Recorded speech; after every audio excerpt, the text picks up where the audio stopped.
Hi students, in this video we're going to talk about the beginnings of the American Revolutionary War. We ended the story in the last video talking about the coercive acts, new restrictions that are placed on the colonies by the British government as a response to the protests against British rule that we find the colonists making. And this drives the colonists to further acts of protest. And we find this manifested in the calling of what's called the First Continental Congress. This is where we have, for the first time, representatives of all the different 13 colonies meeting together to coordinate a response to what they see as British oppression. And they agree three main resolutions. Firstly, to support the colony of Massachusetts, which is facing the brunt of English restrictions, to support the colony of Massachusetts resisting these restrictions with violence. They sign a Declaration of American Rights in which they reject the power of taxation that the British government is invoking. They say the British government doesn't have the right to tax us in this way. And thirdly, that they coordinate a mass boycott of English imported goods. Again, kind of like the Daughters of Liberty. This is to show their independence, but it's also economically to punish the British for what they're doing. And we know that these boycotts had an effect. We know that British imports declined by about 40%, that the British economy was feeling the impact of the boycotts by the American colonists. And so from this point onwards, the British approach the American colonists as in rebellion, as a rebellion that they have to put down. And from this point onwards, this standoff isn't going to end without violence. And at this point, what more can the British do? They've tried to legal enactments, but they've just driven the colonies further into rebellion against them. And so now they turn to military force in a serious way. Troops in Boston are massed together under secret orders to capture and imprison the Sons of Liberty, who are seen as the ringleaders of the colonist resistance, and also to seize the stores of guns and ammunition that they have had. And this is forestalled by the famous rider Paul Revere, who rides to the townships of Lexington and Concord, warning the British that warning the American colonists, that the British are coming to seize and imprison them and seize their weapons, their means of defending themselves, as they see it defending their freedom. And so when the British army arrives, they're confronted by armed colonist militia. And they fight the first battles of the American Revolutionary War, the battles of Lexington and Concord. The Battle of Lexington, British are successful, but then they are thrown back at the Battle of Concord, and the Revolutionary War has begun. The initial response of the American colonies was to band together, but at this point they're still fighting for a restoration of their rights. Over the course of the first year of the Revolutionary War, that changes. And it changes in part inspired by a document written by a man called Thomas Paine. And the name of that document is Common Sense. And Paine, in writing this text, Common Sense, argues against the very idea of monarchy. He says to the American colonists, don't just fight to restore your rights, fight to be totally free. Remember this idea of culture of independence that's so powerful in the American colonies, the ideas of the Enlightenment that emphasize independence, even the ideas of the Great Awakening that emphasize independence. He says there's no reason why you should have a monarch. Instead, you should declare your independence of Britain entirely. And this text is very popular, and it leads to a groundswell of momentum among the American colonists to take this position. And they do so by signing the Declaration of Independence after they win their first victory in North Carolina at the Battle of Moores Creek Bridge. And so winning a victory gives them the momentum to take this step of now not just calling for the taxation to be lifted, but calling to establish a new nation to be totally independent of the British. Interesting note about the Battle of Moores Creek Bridge. Interesting and important note that this was fought entirely between colonists. But fought between colonists who wanted independence from British rule, who from now on would call themselves patriots, and those who wished to maintain British rule, who from now on would call themselves loyalists. And this is important because it shows that it was far from the case that every colonist wanted independence. A significant percentage, somewhere between 20 and 50%, wanted to remain loyal to British authority.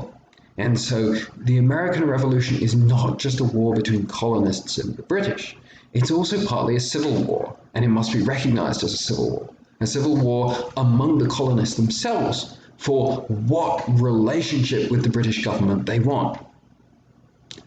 So, two important developments to keep in mind. Firstly, the American Revolution is partly a civil war, and second, it has now become a war for independence.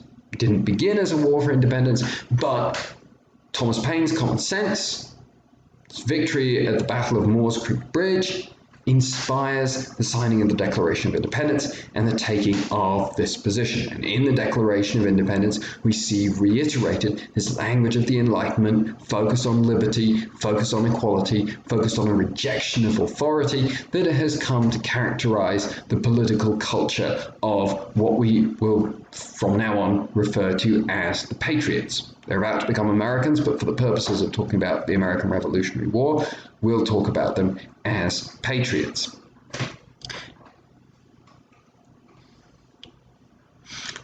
What's interesting is that at this moment, compared to most other people around the world, the colonists were relatively free, were increasingly wealthy, were relatively lightly taxed.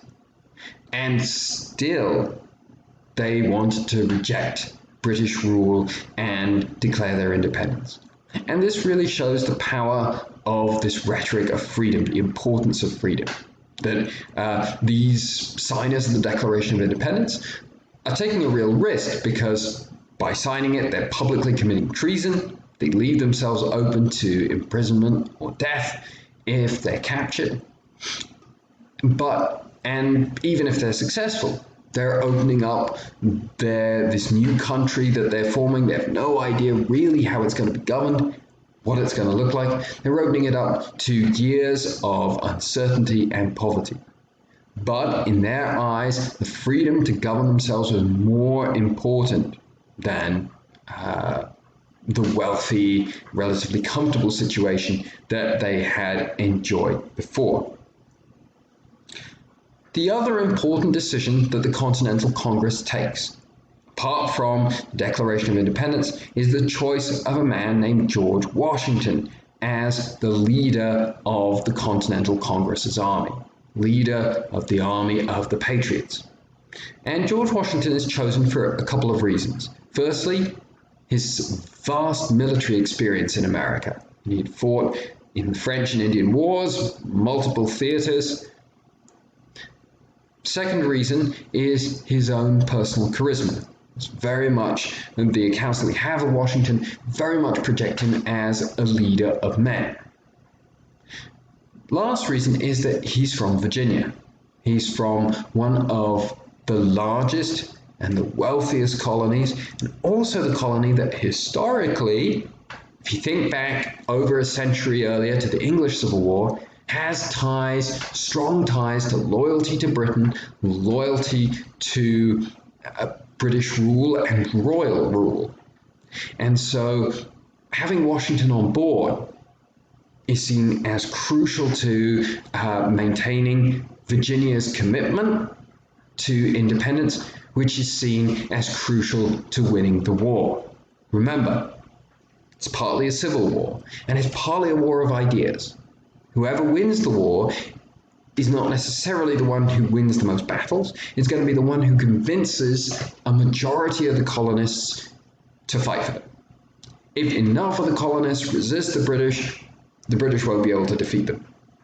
If enough of the colonists remain loyal to the British, the Patriots won't be able to win. And so that's another important reason why the Congress chooses Washington, why Washington is such an important choice.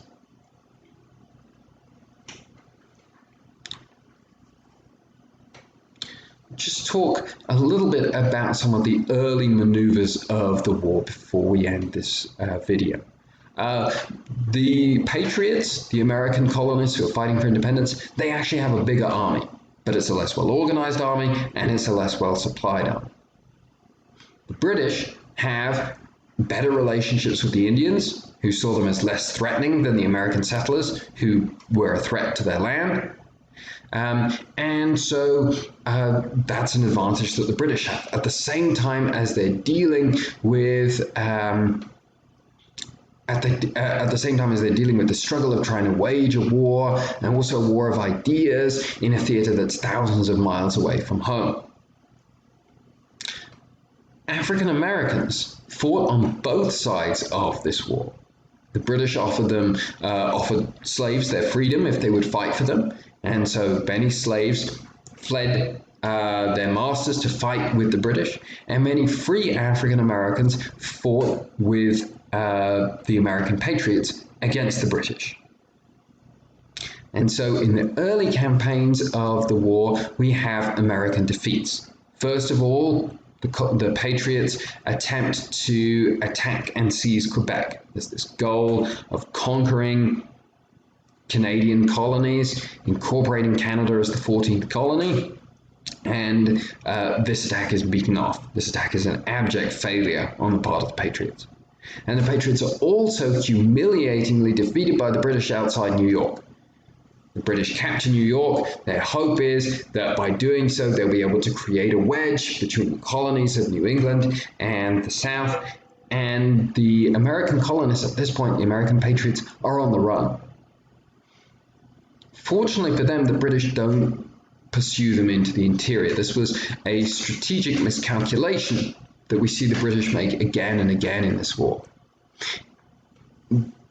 They think that by capturing cities, they're winning the war, but they're actually not. They're actually getting bogged down in cities, and they're not recognizing that in a rural population, it's much more important for them to win this war of ideas. And so the fact that they settle in New York, the fact that they pursue Washington and his army into Pennsylvania, means that this army can survive. And later in the year that Washington can launch a series of attacks, which again, aren't particularly important military victories in themselves, but are really important for winning this war of ideas, because it shows that a force made up of American freedom fighters is able to go toe-to-toe with the British Empire and to win some successes. So this is where we leave the beginning of the war. Series of American defeats, but not defeated in the war of ideas. The Americans have this idea, the Patriots have this idea of independence. It's going to be very powerful, and are also building an army that can be successful.